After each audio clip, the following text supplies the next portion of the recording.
Hi guys, Darth Vader here, back with another video. Today doing my, I think, final top 10 list that I'm going to do for 2022. It is my top 10 overall action figures of 2022. So I've done a bunch of other top 10 videos previous to this. Top 10 McFarlane toys, Transformers, Star Wars Black Series, Star Wars Vintage Collection, and Marvel Legends.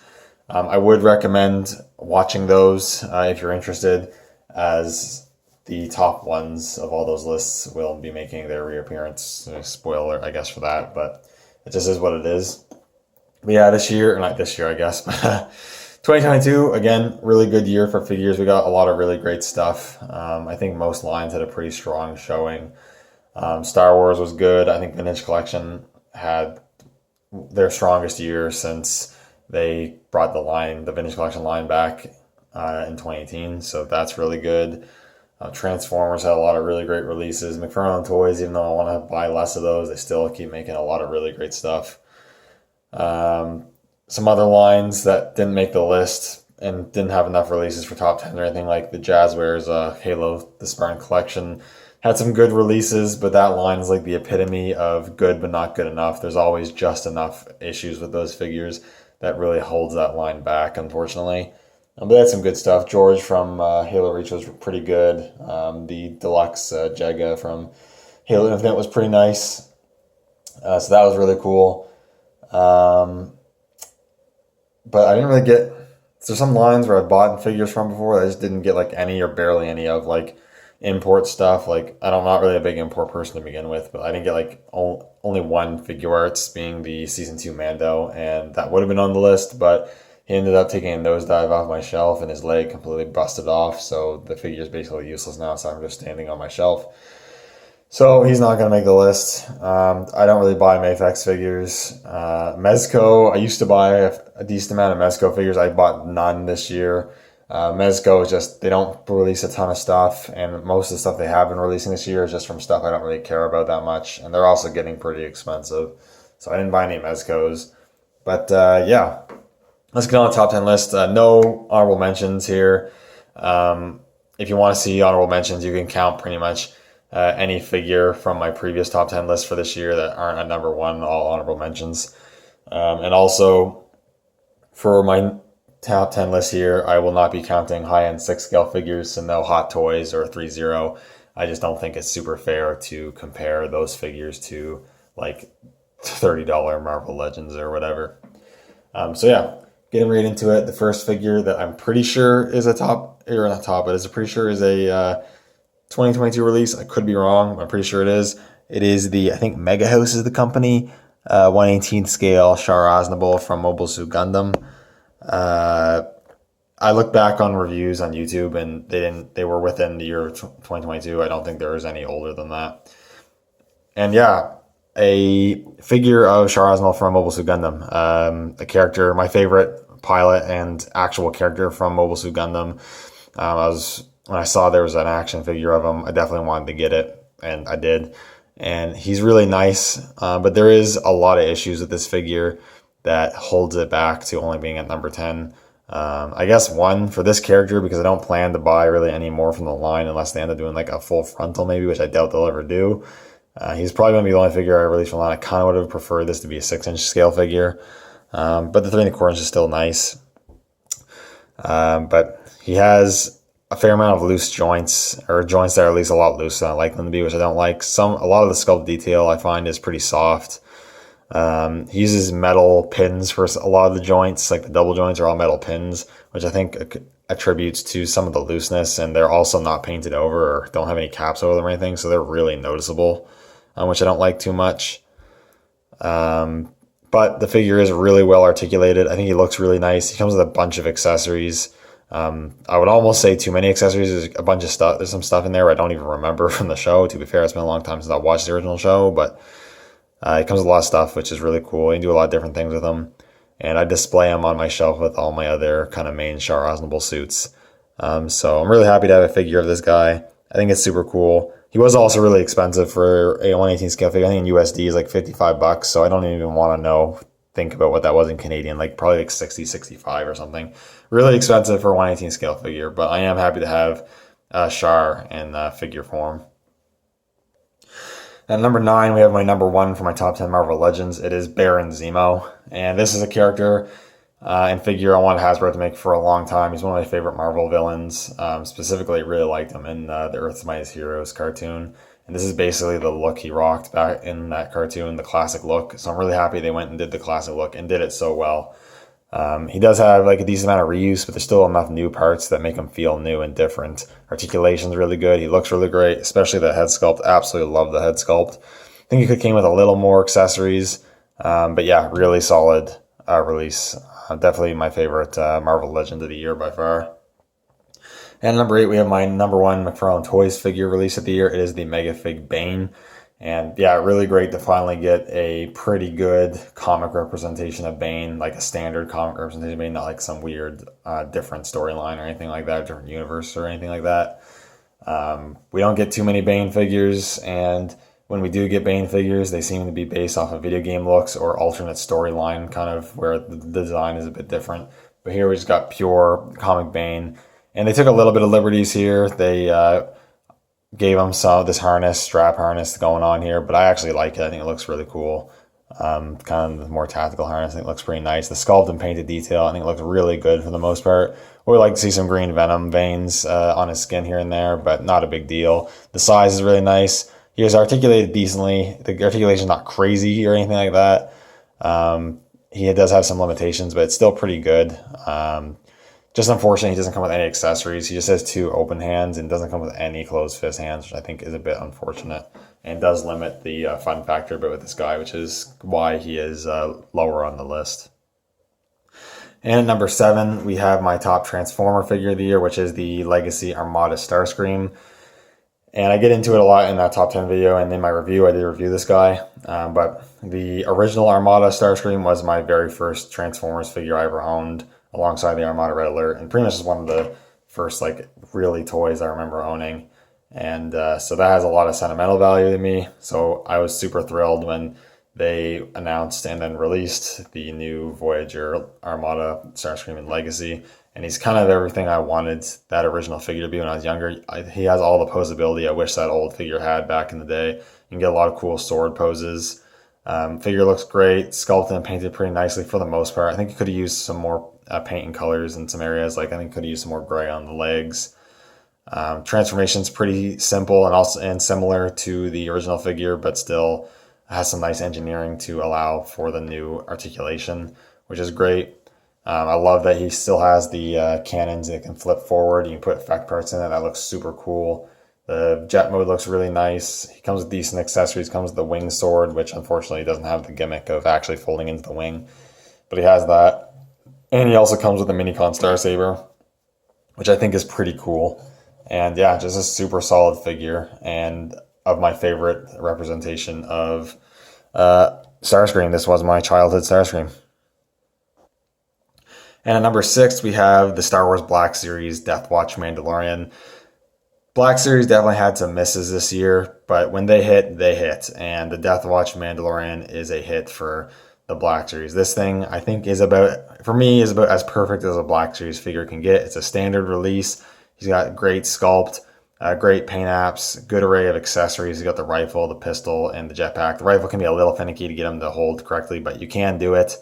Articulation's great and smooth and fun to do. This guy's really fun to pose, easy to pose. You can put effect parts into the jetpack thrusters if you have them.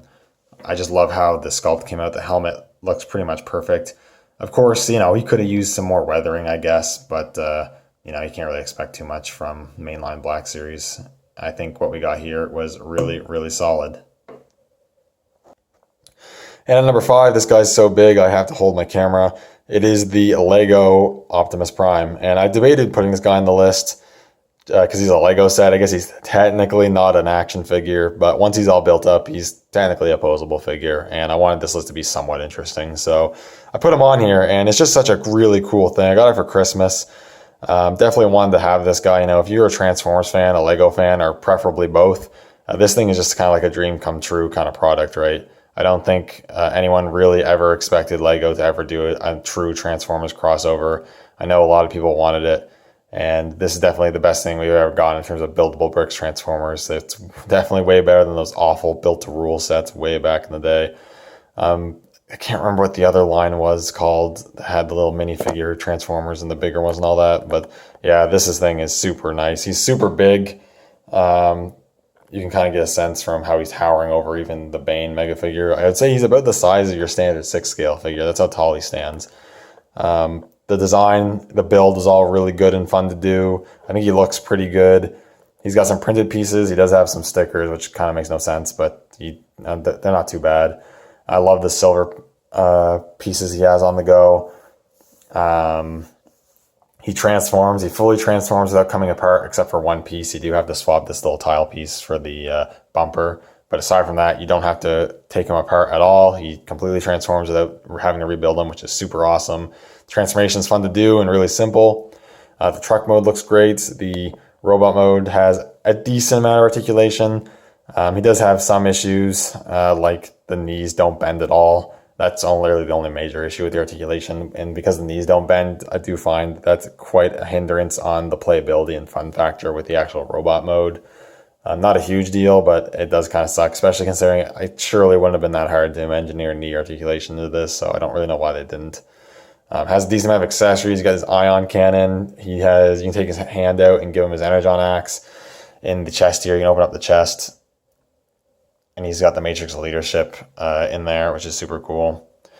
He has a sideswiped jetpack, which I have on his back there. He comes with an Energon cube and a little display plaque thingy.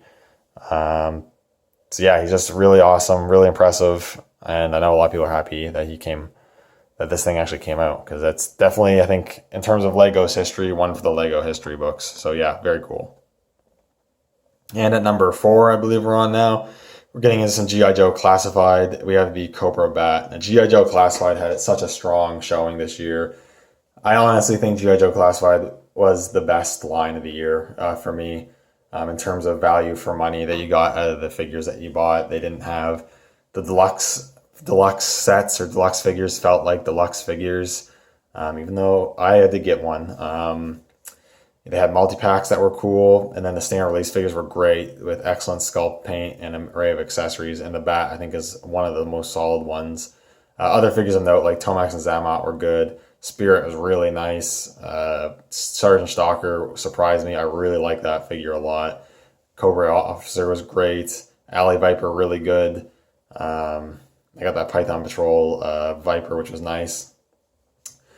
But the Bat, I think, was one of the best of them. Sculpt and paint is great. He came with a ton of accessories. You got the pistol you can store in the holster, a bunch of interchangeable hands with different weapons to attach to the hands that you can store on his backpack, which is great. Came with the battle damage chest plate, the normal chest plate, or you can display him with no chest plate. And he came with the normal head and the battle damage head, which is super cool. Lots of options.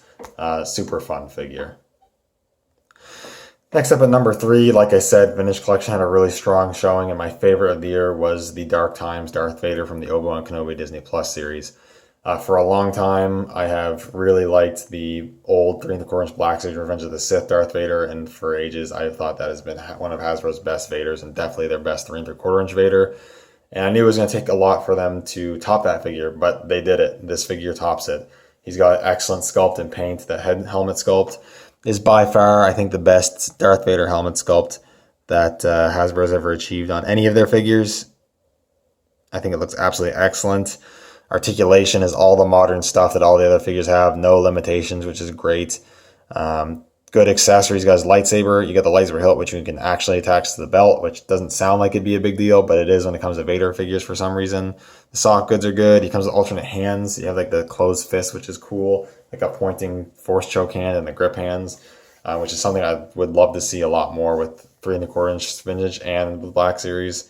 Once you collect the 3 1/4 figures, this is the only Darth Vader you really need.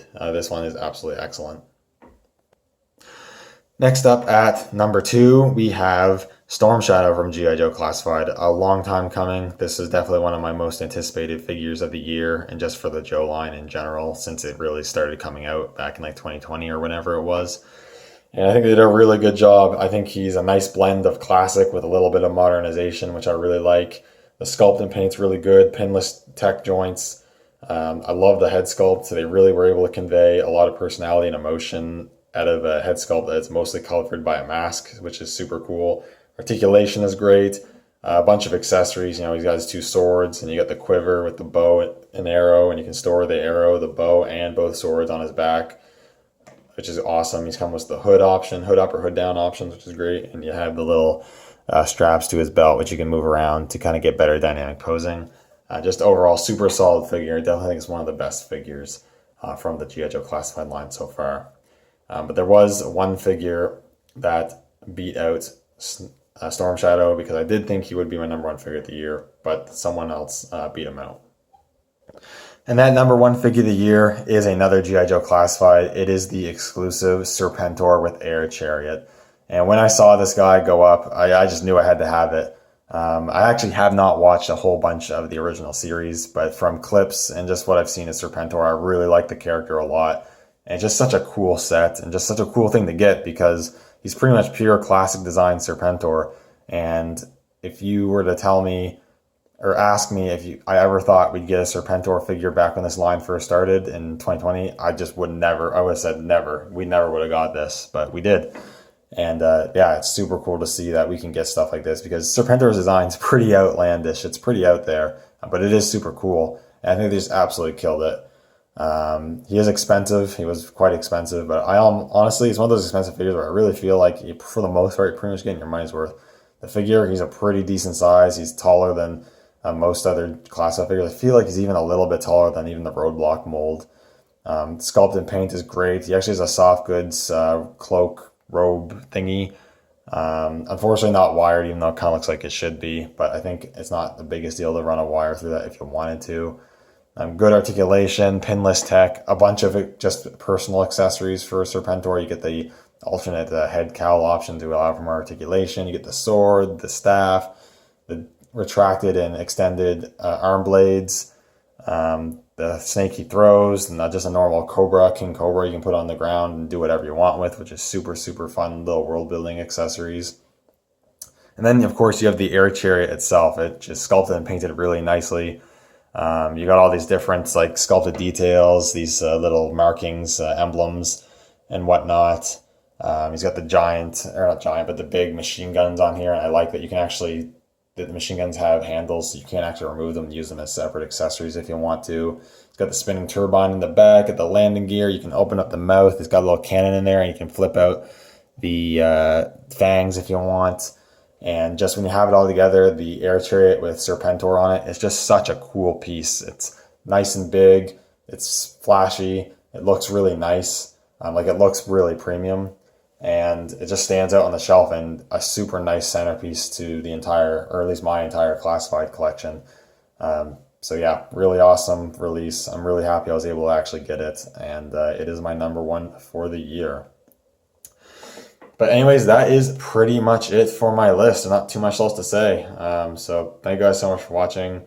Let me know what you think down in the comments below. Let me know what figures were your favorite of the year. You can either throw me a top 10 or just favorite picks of the year. Always interesting to see what other people's favorite figures were of the year. But yeah, that's pretty much it. So thank you guys so much for watching, and I'll see you all in the next one.